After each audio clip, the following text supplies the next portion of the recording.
In the name of Allah, the most beneficent, the most merciful. Number 196.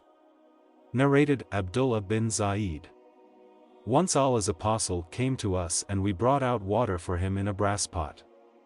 He performed ablution thus: he washed his face thrice, and his forearms to the elbows twice, then passed his wet hands lightly over the head from front to rear and brought them to front again and washed his feet, up to the ankles.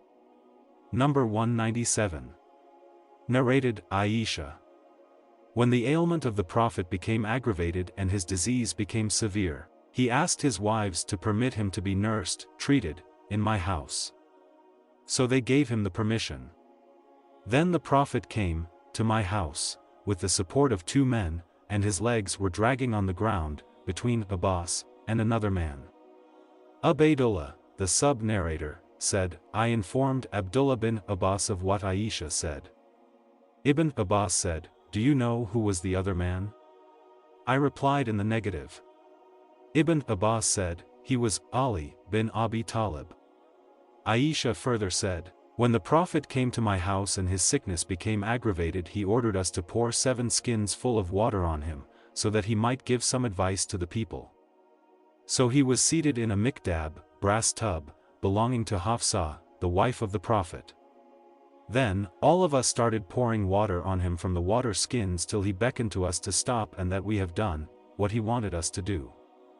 After that he went out to the people. Number 198.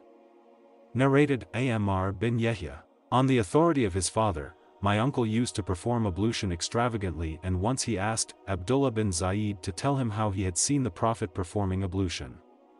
He asked for an earthenware pot containing water, and poured water from it on his hands and washed them thrice, and then put his hand in the earthenware pot and rinsed his mouth and washed his nose by putting water in it and then blowing it out thrice with 1 handful of water. He again put his hand in the water and took a handful of water and washed his face thrice, then washed his hands up to the elbows twice, and took water with his hand, and passed it over his head from front to back and then from back to front, and then washed his feet, up to the ankles, and said, I saw the Prophet performing ablution in that way.